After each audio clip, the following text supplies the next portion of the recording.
ठीक है। आप सबका ब्रेक के बाद में फिर से वेलकम है। अब जो है हमारी नेक्स्ट यूनिट जो हम स्टार्ट करने वाले हैं वो है यूनिट फोर्थ। और यूनिट फोर्थ जो है वो आपके 12 मार्क्स की है। ठीक है ना। जो फर्स्ट और सेकंड थी वो 10 मार्क्स की थी, थर्ड वाली जो है 8 मार्क्स की थी, और फोर्थ यूनिट जो है वो आपके 12 मार्क्स के। 12 मार्क्स के तो साफ साफ से इसमें दिखाई दे रहा है कि जो ये बड़ा क्वेश्चन जो है लॉन्ग आंसर जो है इसके अंदर आने की जो पॉसिबिलिटी सबसे ज्यादा बन जाती है। ये पूरी यूनिट जो है आपकी वो टोटल क्या है आपके कि जो फॉरेन पॉलिसी होती है, अब ये क्या होती है एक बार देखते हैं पहले। फॉरेन पॉलिसी जो है और यूएनओ जो है यूनाइटेड नेशन ऑर्गेनाइजेशन जो है उसके ऊपर डिपेंड है। ठीक है, उसके ऊपर डिपेंड है। यूनाइटेड नेशन ऑर्गेनाइजेशन कह दो या जो डिफरेंट नेशनल ऑर्गेनाइजेशन है, ठीक है ना, ये सारे होते हैं। ठीक है, अब फॉरेन पॉलिसी क्या है, यूएनओ क्या है, नेशनल ऑर्गेनाइजेशन क्या है, ये क्यों रिक्वायर है, वगैरह वगैरह की जो सारी क्वेरीज हैं, जो एक बेसिक चीज हमें पता होनी चाहिए ना, ठीक है, वो हम एक बार इसमें डिस्कस कर लेते हैं। और फिर हमारा जो चैप्टर है फर्स्ट नंबर जो है characteristics of Indian foreign policy and non alignment, वो हम स्टार्ट करेंगे। ठीक है ना।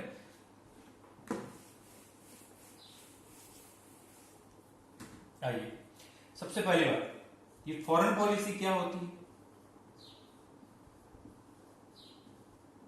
ठीक है, अभी तक आपने पॉलिसी के बारे में पढ़ा था कि डिफरेंट पॉलिसीज बनती हैं, नेशन के अंदर बनती है, हमारे जो है लेजिस्लेचर बनाता है, एग्जीक्यूटिव इंप्लीमेंट करता है, वो सब ठीक है।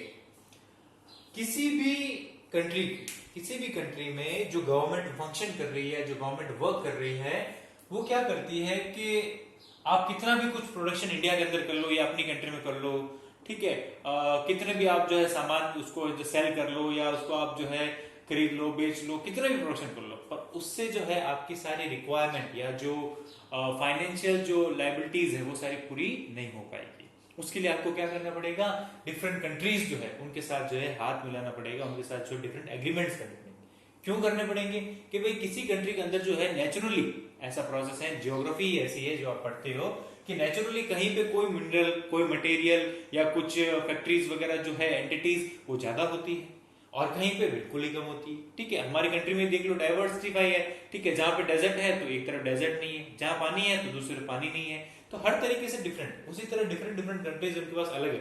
मान लो सिलिकॉन चाहिए, नहीं मान लो जर्मेनियम चाहिए, मान लो और भी कोई आपको केमिकल वगैरह चाहिए, कॉटन चाहिए, ग्राउंडनट चाहिए, खाने का कोई भी प्रोडक्ट चाहिए, डिफरेंट डिफरेंट जो रॉ मटेरियल है वो चाहिए। ठीक है ना, तो वो आपको दूसरी कंट्री से जो है इजिली मिल सकते हैं, इजिली वहां पे मिल सकते हैं। उससे क्या होगा, आप उसको लेके आओगे, कंट्री में बनाओगे प्रोडक्ट और कंट्री के अंदर सेल करोगे। तो आपके क्या होने चाहिए, दूसरी कंट्री के साथ जो है वो रिलेशंस अच्छे होने चाहिए, दूसरी कंट्रीज के साथ जो है क्या होने चाहिए, रिलेशंस जो है ना वो अच्छे होने चाहिए। इन रिलेशंस को आप किस तरीके से इन रिलेशंस को आप किस तरीके से अच्छा बनाते हो, इन रिलेशंस को आप किस तरीके से अच्छा बनाते हो, कितना अच्छा बनाते हो।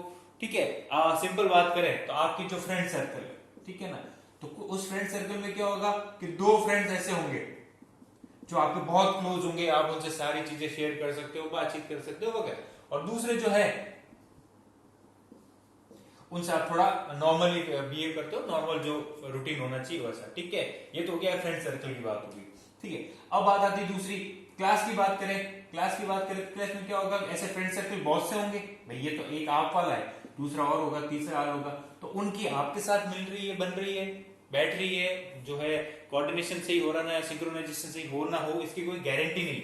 जैसा आपका फ्रेंड सर्कल है ना, जरूरी नहीं है कि ये इनके साथ आपके रिलेशन अच्छे हो या आपके पूरे सर्कल के अच्छे हो या उनके आपके साथ अच्छे हो। ठीक है, वो अपने में मस्त मस्त है, वो अपने में मस्त है, पर हो तो एक पूरे क्लास का पार्ट ना, हो तो क्या है, एक पूरे क्लास का पार्ट हो।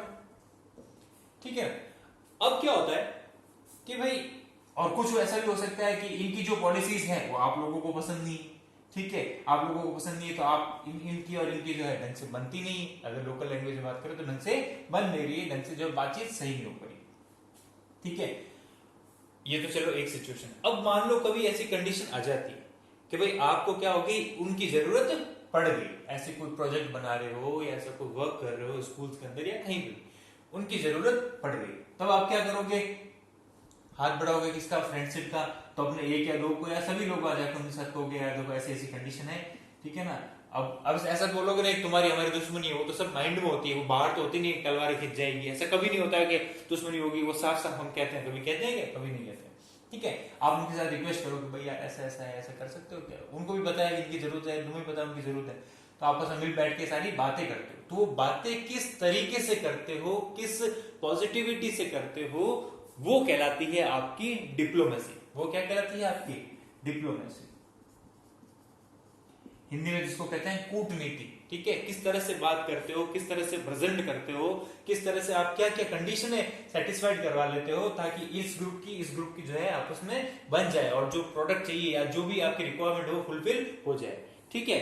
जैसे ही वो जिस टाइम के अंदर वो पूरी फुलफिल हो जाएगी तब आप क्या करोगे, जो बॉन्ड बना है धीरे धीरे अपना आप ही बातचीत करना बंद हो जाएगा और अपना आप से ये बॉन्ड जो धीरे धीरे खत्म हो जाएगा, फिर उससे वो अपने काम कर रहे हैं। इस तरह से पूरी कंट्री जो है या पूरा वर्ल्ड जो है फंक्शन करता है। कैसे फंक्शन करता है, ढंग से सुनो। क्लास जो है, ये तो पहला जो अपना सिचुएशन चल रही थी एग्जांपल की, क्लास जो है वो तो आपके वर्ल्ड हो गया पूरा। अब उसके अंदर डिफरेंट डिफरेंट ग्रुप्स है, G1, G2, G3, और इनके अंदर डिफरेंट डिफरेंट जो जुड़े हुए आपके डिफरेंट डिफरेंट कौन जुड़े हुए, कंट्रीज जुड़ी हुई, ठीक है। सब अपने अपने हिसाब से बना लेते हैं, ठीक है। इंडिया के पास वाला है तो हमने क्या कर रहा है कि एक जो है आसियान करके या सार्क करके, ठीक है, आपका चैप्टर भी है सार्क और आसियान करके, क्या हुआ अपने आसपास जो कंट्रीज है, इंडिया के आसपास जो बाउंड्री लगती है जिन कंट्रीज की, उनका हमने एक अलग से बना रखा है ग्रुप कि भाई अपन सब साथ में रहेंगे, ठीक है। और फिर उसी इंडिया ने जो है आसियान के साथ जो है साउथ ईस्ट एशियन एसोसिएशन है इसका, कि जो हमारे एशिया में जो साउथ ईस्ट कंट्रीज है, इंडोनेशिया, बैंकॉक, सिंगापुर वगैरह उस साइड वाली, उनके साथ भी हमने इंडिया ने क्या कर रखा है, कोलैबोरेट कर रखा है भाई, जो है इन मुद्दों पर हम अपने साथ है। मतलब ये कोई परमानेंट चीज नहीं है, ठीक है। आज आप साथ में जुड़े हो, कल नहीं जुड़े हो, तो एक उनका पार्टिसिपेट करो ताकि क्या हो, उस ग्रुप में अगर रहोगे तो आपका भी फायदा हो जाएगा। भाई अगर एक ग्रुप में रहते हो तो ग्रुप में ऐसा तो नहीं है कि सभी से लोग इंटेलिजेंट होते हैं। मान लो एक ग्रुप है 10 जन का, उसके अंदर 2 जन इंटेलिजेंट है, ठीक है। उसके बाद जो 6 जन है या 4 जन है वो आपके क्या है, मीडियम है, और जो 4 है वो बिल्कुल ही गए गुजरे बंदे हैं, ठीक है। तो वो 4 जो है वो क्या करेंगे, उन 6 की संगत में रहेंगे, क्या हो जाएंगे, वो भी थोड़ा थोड़ा इंप्रूव करना स्टार्ट कर जाएंगे। उनमें जो कमीज है वो भी अपने आप क्या हो जाएगी, सही हो जाएगी, परफेक्ट हो जाएगी, या एक अच्छी लिमिट तक आ जाएगी। तो यही होता है कि ग्रुप में क्या होता है कि सारी कंट्रीज होती है अच्छी, मतलब जिनके पास पैसा ज्यादा है, डेवलपमेंट ज्यादा है, ठीक है, हमारे जैसी और हमसे भी गई भी थी जो कंट्रीज, हम आपस में मिलते हैं, भाई रोड तुम्हारे यहाँ अच्छी बनती है जापान में, अच्छा, तो हम जापान की जो एजेंसी है उसको बोल देंगे भाई आप भी इंडिया में भी रोड बनाओ, तो 50-50 पार्टनरशिप हम क्या करेंगे, उनके साथ टेक्नोलॉजी शेयर करके बनाएंगे। तो इस तरह से जो बहुत सी चीजें होती है, एरोनॉटिक्स हो गया, वेपन्स हो गए, ट्रांसपोर्टेशन हो गया, ठीक है, विंड एनर्जी होगी, हाइड्रो इलेक्ट्रिसिटी हो गई, सोलर एनर्जी हो गई, हजारों चीजें जो या जिनमें हम परफेक्ट नहीं है, परफेक्ट नहीं तो हम क्या करें, दूसरों को साथ देते हैं, ये जो ग्रुप बनाते हैं। तो वर्ल्ड के बाद जो हमने ग्रुप बनाए, ठीक है, जरूरी नहीं है एक पास की कंट्री का ग्रुप बने, ग्रुप कहीं का भी बन सकता है, ठीक है ना। अब इंडिया और अमेरिका वगैरह वो है G20 वाले, उसमें जर्मनी वाले उस ग्रुप में भी है, तो हम आगे पढ़ेंगे क्या ग्रुप कैसे होता है, ठीक है ना, उस ग्रुप में भी है। तो ये सब अपनी कंडीशन देख के, अपनी सिचुएशन देख के हर कंट्री जो है अपना अलग ग्रुप बनाती है या किसी ग्रुप में पार्टिसिपेट करती है ताकि उसको ज्यादा फायदा हो सके।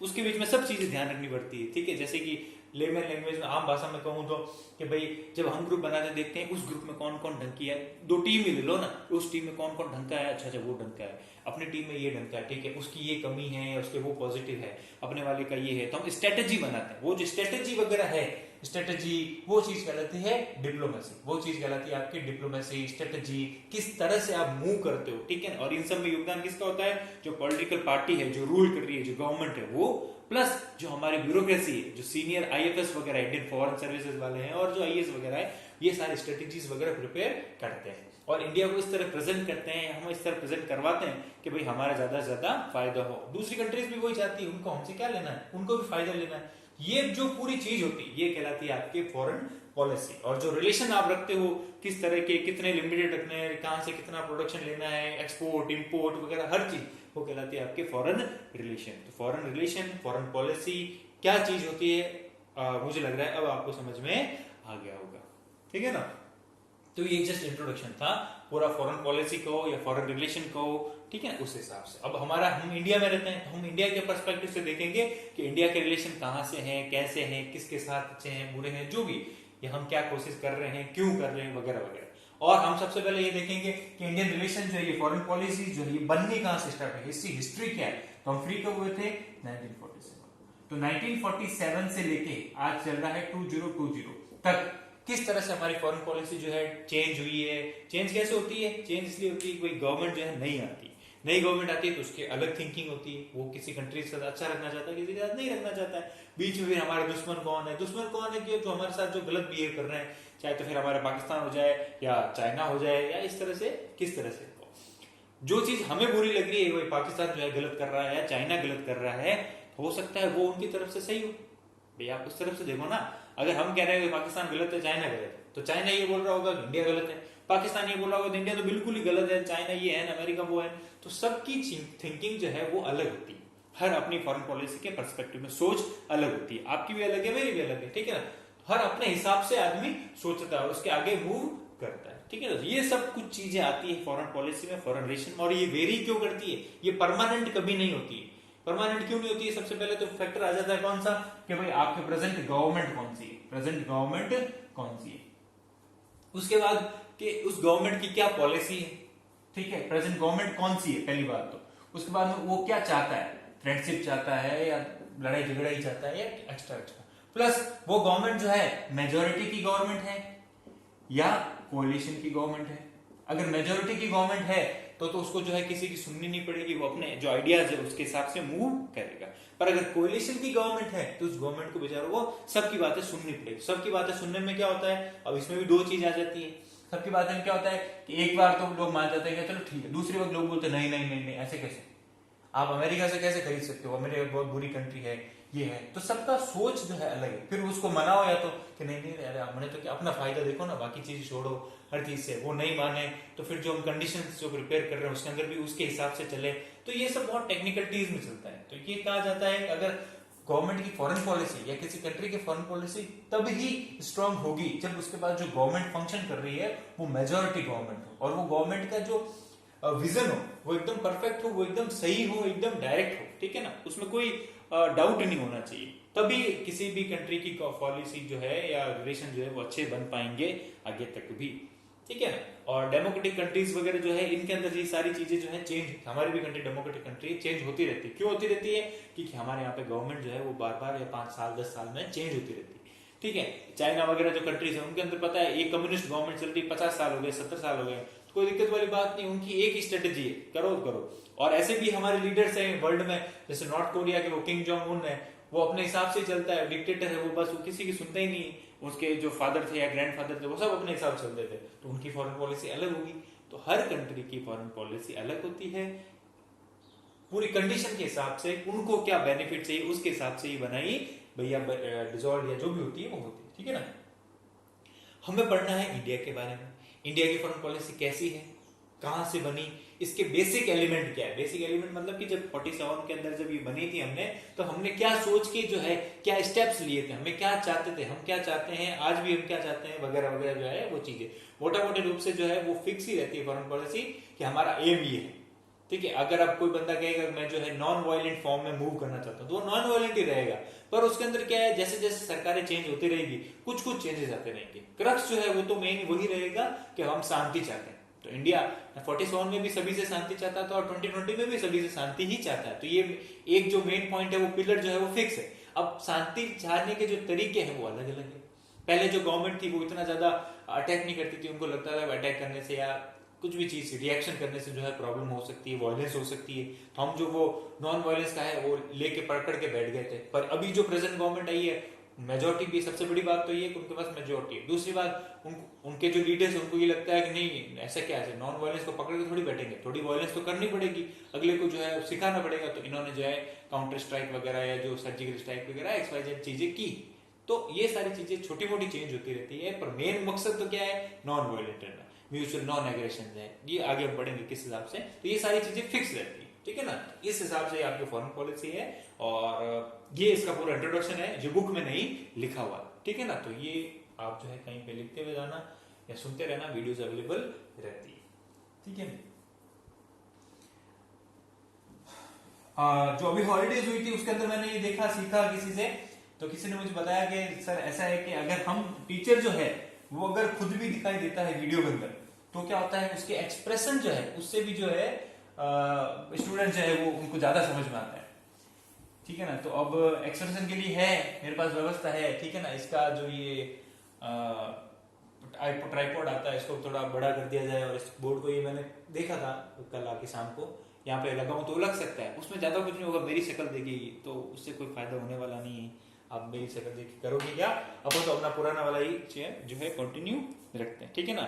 और अभी तक किसी को कोई प्रॉब्लम आई नहीं थी, मैं वेट कर रहा था, मेरे को लगता है सबको भयंकर ही समझ में आ गया है, तो बहुत अच्छी बात है मेरे लिए, तो सबको समझ में आ गया तो कोई दिक्कत फिर से आएगी नहीं, ठीक है ना। तो भी कोई प्रॉब्लम हो तो बोलना, तो आज से हम फिर से स्टार्ट कर रहे हैं। और ये हॉलीडेज थी भी इसीलिए आप जो है फिर से क्या हो जाए, एक बार थोड़ा सा बूस्ट हो जाओ, वही सेम चीज देख देख के जो है थोड़ा सा बोर वगैरह हो, इसलिए मैंने जगह भी चेंज करती है, पहले उस साइड में मैं रिकॉर्ड करता था, थोड़ा सा इधर में है आपके आ गया, ठीक है ना। चलिए चलते हैं, हमें जो है पढ़ना है।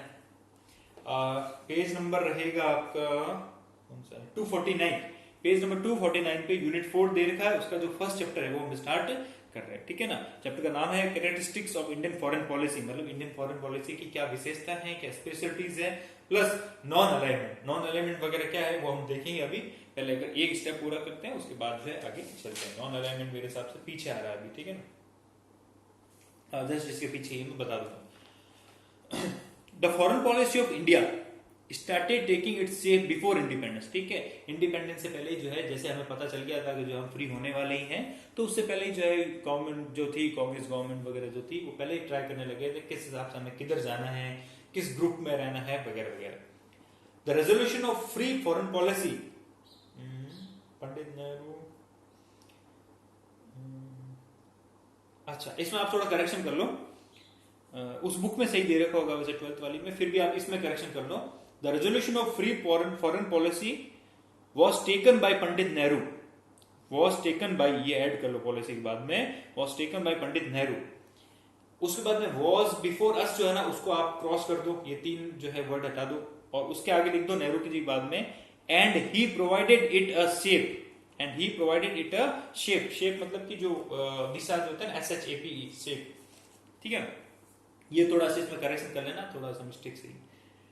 After the second world war the whole world was divided into 2 large fraction groups and other nation were engaged in forming their own groups as well for their better survival, ठीक है। जैसे ही वर्ल्ड वॉर सेकंड खत्म हुआ तो world जो है, मैंने आपको पहले ही पढ़ाया था, 2 ग्रुप्स में बढ़ गया था, एक यूएसए और एक यूएसएसआर। एक तो था आपके यूएसए और दूसरा था यूएसएसआर, ठीक है। यूएसएसआर जो है वो पहले रशिया को कहा जाता था, इसका एग्जैक्ट मैं आपको बताऊं तो उसको लिख लो आप, यूनियन ऑफ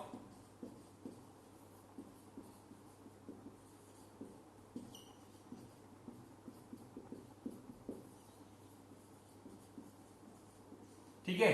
इसका नाम फुल फॉर्म जो है आपको इसे बोले पता नहीं होगा, यूएसएसआर जो है union of Soviet socialist Republic, ये पूरी कंट्री का नाम है। ये क्या है कि रशिया जो है, रशिया प्लस उसके आसपास जो डिफरेंट छोटी छोटी कंट्रीज है उनसे मिला हुआ ये पूरा ग्रुप जो है रशिया के अंडर में था, रशिया ही मानो आप इसको, ये ग्रुप था एक तो ये, और एक था यूनाइटेड स्टेट्स ऑफ अमेरिका। तो सेकेंड वर्ल्ड वॉर के बाद क्या हो गया कि 2 कंट्रीज या 2 ग्रुप्स जो है वो 2 कंट्रीज जो है वो ज्यादा पावरफुल इमर्ज होती है, एक तो होती है अमेरिका, एक होती है रशिया, जिसको पहले ये क्या करते थे और 1991 के बाद में रशिया बोलने लग गए, ठीक है। तो कुछ कंट्रीज तो कहां चली गई, यूएसए के अंदर में।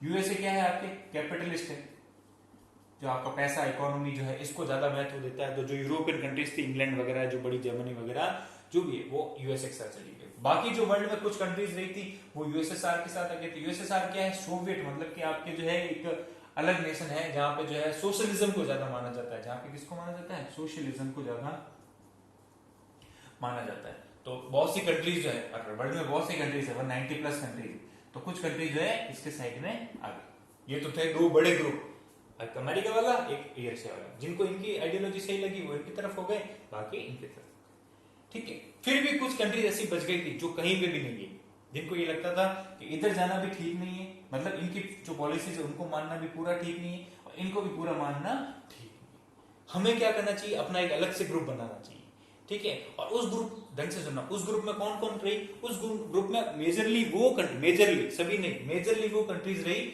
जो अभी अभी फ्री हुई थी, जो क्या हुई थी, अभी अभी फ्री हुई थी, प्लस जिनके ऊपर जो है अंग्रेजों का राज था, जिसको आप इंपीरियलिज्म या कोलोनियलिज्म बोलते हो, जिनके ऊपर अंग्रेजों का राज था, और जो प्रताड़ित थे, कोई नस्ल अपार्थाइड होता है, मैं बताऊंगा आगे, नस्ल वगैरह, जैसे साउथ अफ्रीका वगैरह हो गया, जब एक ब्लैक और व्हाइट का जो डिफरेंस था, या इस तरह की जो थोड़ी सी कंट्रीज हो गई मिडिल ईस्ट वाली या एशिया वाली, जिनमें ये प्रॉब्लम था कि भाई जो है हमारे साथ जो अत्याचार हुआ, एक्सप्लॉयटेशन हुआ, या कुछ लोग जो चाइना से परेशान थे वगैरह वगैरह, जो भी, इन लोगों ने मिलकर एक अलग ग्रुप बनाया, वो था नाम, नॉन अलाइनमेंट मूवमेंट। मतलब अलाइनमेंट क्या होता है, झुकाव। अलाइनमेंट आप टायर का देखते हो ना कि भाई अलाइनमेंट करा रहे हैं, अलाइनमेंट क्या होता है, झुकाव। तो वो ग्रुप जो कहीं पे भी झुकाव नहीं था, वो वाला मूवमेंट, तो नॉन अलाइनमेंट मूवमेंट को शॉर्ट में बोलते हैं नाम, ठीक है। वो कंट्रीज जिनका किधर भी झुकाव नहीं था, ना तो यूएसए की तरफ ना यूएसएसआर की तरफ, वो अपनी पॉलिसीज पे चलते थे, जिनके अंदर कैपिटलिस्ट की भी थी, सोशलिज्म की थी, और भी एक्स्ट्रा एक्सवाइजेड पॉलिसीज थी कि किस हिसाब से इनको मूव करना है, ठीक है ना। तो वो ग्रुप बना आपके नॉन अलाइनमेंट मूवमेंट, बाकी कुछ कंट्रीज जिसके अंदर आ गए। इसके बाद भी कुछ कंट्रीज रह गई थी, तो वो कहीं भी ग्रुप नहीं हुई, छोटी छोटी कंट्रीज थी, वो अपने हिसाब से मजे रही, क्योंकि बिना ग्रुप में आए आप जो है प्रोग्रेस नहीं कर सकते। तो ये जो नॉन अलाइनमेंट का जो है, ये सबसे बड़ा कॉन्सेप्ट दिया गया था जवाहरलाल नेहरू के बाद। उसके बाद जो है इनके साथ आए थे वो यूगोस्लाविया और इजिप्ट के जो है नासिर टीटो वगैरह जो भी, ठीक है। तो वो सब लोग आए, वहां के सुकार्तो वगैरह, और सब ने क्या बन के नॉन अलाइन मूवमेंट अलग बनाया, यूएसए और यूएसएसआर। तो ये दो मेजर ग्रुप की बात करें तो हमेशा आपको ये समझना है, यूएसए वाला, दूसरा है यूएसएसआर वाला, और अपना जो है नॉन अलाइन मूवमेंट वो अलग ही है, वो मैं आपको बताता हूँ। इंडिया तो यूएसए में भी इंक्लूड नहीं हुआ, यूएसएसआर में भी नहीं हुआ, बोले नहीं हमारे अलग रहेंगे, ठीक है। और इसके क्या कारण क्या थे, वो जब नॉन अलाइन को पढ़ोगे तब आपको समझ में आ जाएगा, ठीक है ना। तो अभी मैं इसको यहाँ से इरेज कर रहा हूँ, चलो।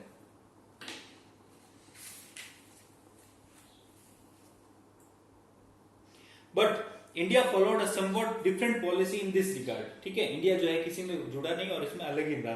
It's basic reason lying in the fact that we the people of India decided in advance to protest against colonialism, apartheid and imperialism. हमने पहले डिसाइड कर रखा था हम क्या करेंगे, ये जो कोलोनियलिज्म है, ठीक है, अपार्थाइड है, ठीक है, इनके खिलाफ जो है रहेंगे।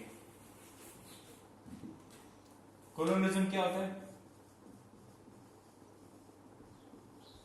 ये ऐसा प्रोसेस होता है जिसके अंदर एक बड़ा पावर जो होता है वो क्या करता है, डिफरेंट कंट्रीज को अपनी कॉलोनीज बनाता है और उसके ऊपर राज करता है। जैसे कि ब्रिटेन ने इंडिया, अफ्रीका, अमेरिका वगैरह वगैरह जो कंट्रीज है उनके ऊपर राज किया, कॉलोनीज बने, अपनी कॉलोनीज बनाई। पावर सेंटर कौन है, ब्रिटेन और उसने। तो ये होता है पूरा प्रोसेस कहलाता है कोलोनियलिज्म। उसके बाद में क्या है आपका एपार्थाइड। एपार्थाइड क्या होता है,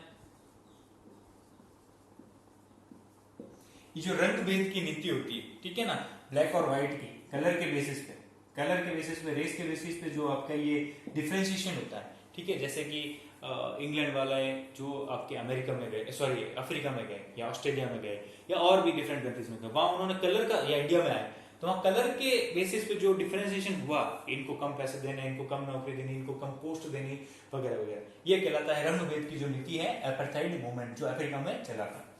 उसके बाद आता है आपका इंपीरियलिज्म। ये और ये आपस में लगभग जुड़े हुए हैं। ये वो प्रोसेस होता है, साम्राज्यवाद इसको कहते हैं हिंदी में। ये वो प्रोसेस होता है जिसके अंदर एक कंट्री क्या करता है, अपना साम्राज्य को ज्यादा से ज्यादा फैलाने की कोशिश करता है या ट्राई करता था कि उसको इकोनॉमिक बेनिफिट हो सके। जैसा कि ब्रिटेन ने किया था, सब कंट्रीज के अंदर जो है अपना साम्राज्य फैलाया, ठीक है, और साम्राज्य फैलाया, उसके अंदर अपनी अपनी कॉलोनीज बसाई, तो कॉलोनीज बसाई तो कोलोनियलिज्म, साम्राज्य फैलाया तो इंपीरियलिज्म। और एपार्थाइड मतलब रंग भेद की जो नीति होती है, काला और गोरे वाली, वो प्रोसेस। और अभी अमेरिका के अंदर जो है आपका वो चल ही रहा है कि जो जॉर्ज फ्लॉयड था, एक आदमी था, उसको जो है किसी ने, पुलिस वालों ने मार दिया था, और उसके खिलाफ जो है इतना भयंकर स्ट्रगल चल रहा है। अपनी न्यूज में तो कम ही बता रहे हैं, पर एक्चुअल अगर न्यूज आप देखते हो, CNN वगैरह जो उनके चैनल्स हैं, तो उनमें इतना भयंकर चल रहा है कि अमेरिका की हालत खराब है। एक बार तो खुद जो सबसे पावरफुल आदमी है पूरे वर्ल्ड में, वो है अमेरिका का प्रेसिडेंट, उनको खुद को नीचे जाके बंकर में छुपना पड़ा कि कहीं व्हाइट हाउस पे जो है अटैक नहीं हो जाए। इतनी भयंकर सिचुएशन हो रखी है, ठीक है। ये सारी चीजें पढ़ते हो कि नहीं पढ़ते हो, ये इंपॉर्टेंट है।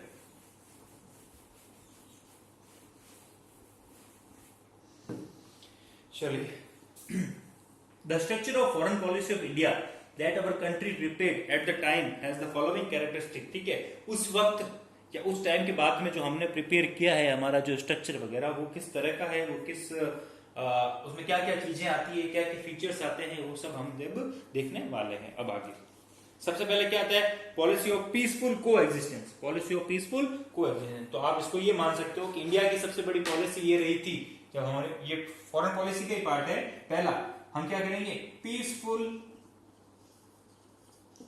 को एग्जिस्टेंस, मतलब शांति से रहेंगे, एग्जिस्ट करेंगे। को मतलब सब साथ में मिलकर, कंट्री के बीच में कोई लड़ाई नहीं होगी।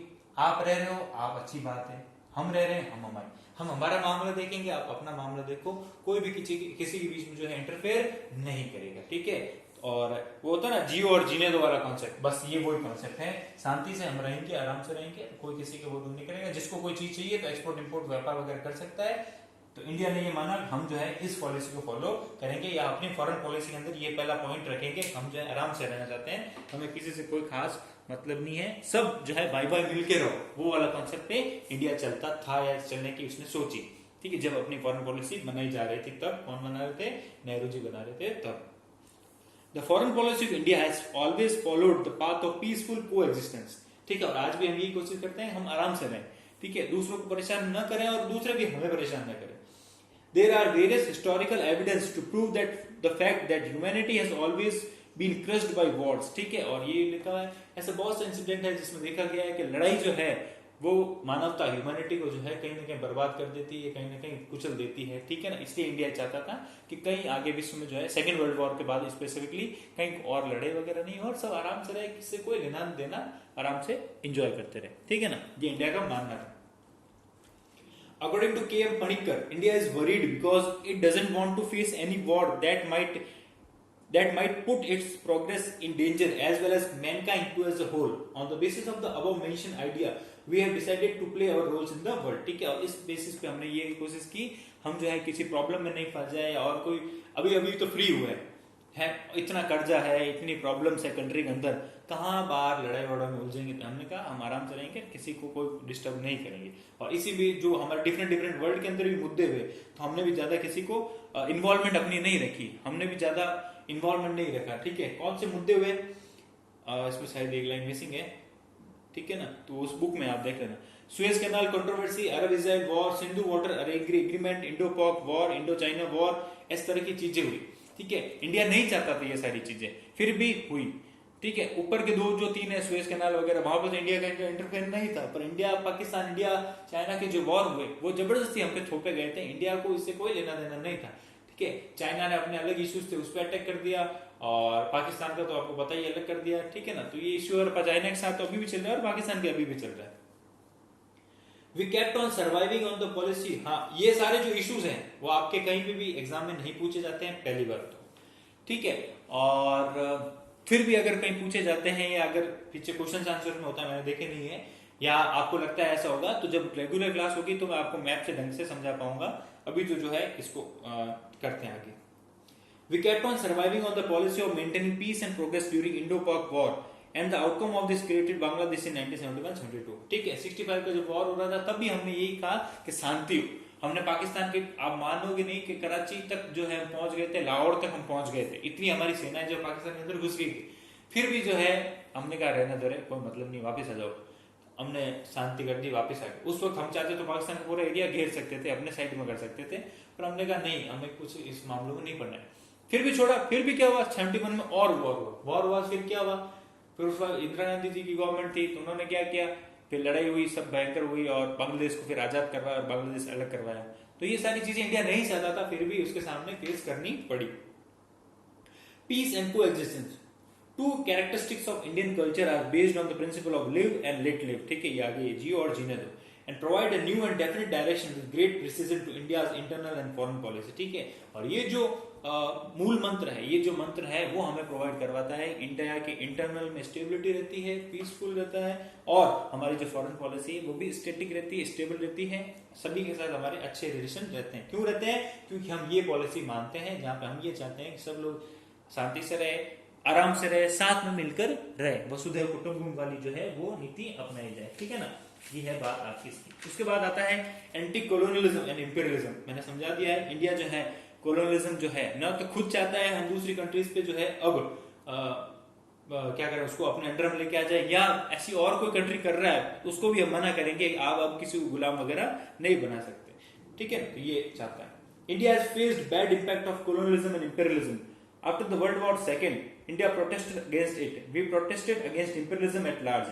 We did not hesitate to protest even against great powers of the world against imperialism, whether it's what attack on Egypt in 1956 or US intervention in the Gulf area. ठीक है, इजिप्ट के ऊपर आक्रमण हुआ था, ठीक है, या गल्फ एरिया जो सऊदी अरब वगैरह का जो आसपास का एरिया जो है, यहाँ पे जो यूनाइटेड स्टेट जो अमेरिका है वो भी एक बार चाहता था 65 के आसपास क्या करे, उस पर कब्जा कर ले, पर इंडिया ने हमेशा इसका अपोज किया, ठीक है। इंडिया ने कहा नहीं, आप ऐसा नहीं कर सकते हो, ना तो हम करने देंगे और ना ही हम खुद भी करेंगे, ठीक है ना, क्योंकि इंडिया इस फॉरेन पॉलिसी हमेशा ये कहती है। इंडिया क्या करता है, यूएनओ में जाके जो है रेज करता है, साहब ये गलत कर रहे हैं, ठीक है, तो यूएनओ जो है वो एक्शन लेता है। यूएनओ क्या होता है, वो लेक्स चैप्टर में अंदर दे रखा है, वो भी आपको समझा देंगे, ठीक है ना। तो सेकंड हमारी पॉलिसी क्या है, हम जो है कॉलोनियलिज्म और इंपीरियलिज्म को नहीं मानते हैं, ना तो खुद करते हैं ना किसी को करने देते हैं। फिर एंटी एपार्थाइड, ये जो रंग भेद की जो है ये पॉलिसी भी हम नहीं मानते हैं, इसके भी हम एंटी हैं। The chief characteristic of our foreign policy is to protest against apartheid policy prevalent in the world. The South African government was debarred from the international community on the basis of apartheid before the party of Nelson Mandela came to power. ठीक है, पहले south Africa को भी जो है निकाल दिया गया था, इसको भी जो ज्यादा पार्टिसिपेट नहीं करने दिया जाता था वर्ल्ड पे, पर नेशनल मंडेला आए, नेल्सन मंडेला, और उसके बाद इंडिया ने भी आवाज उठाई कि आप जो रंग के ऊपर जो है इस तरह का कोई पॉलिसी नहीं बना सकते हो, तब सुना गया और साउथ अफ्रीका को भी रखा गया, आपको वर्ल्ड के अंदर जो है पावर माना गया, उसको आगे रखा गया, ठीक है। उसके बाद supporter of international institution. India हमेशा से ये चाहता है कि एक ऐसी ऑर्गेनाइजेशन होनी चाहिए जो मतलब जज की भूमिका में रहे, जज के रोल में रहे, ठीक है, और उनका हम सब रेस्पेक्ट करें। वो ऑर्गेनाइजेशन कौन सी, यूनाइटेड नेशन, ठीक है, उसको फॉलो करो, ठीक है, उसको सभी को फॉलो करना चाहिए, और वो जो आदेश दे, निर्देश थे, उसको फॉलो करना चाहिए, ठीक है। इसके अंदर ये लिखा हुआ है, मैं इसको नहीं पढ़ रहा। इसके बाद है based on principle of Panchsheel, ठीक है, ये क्या है वो अब आगे वाले की जो पार्ट है उसमें देखते हैं ना।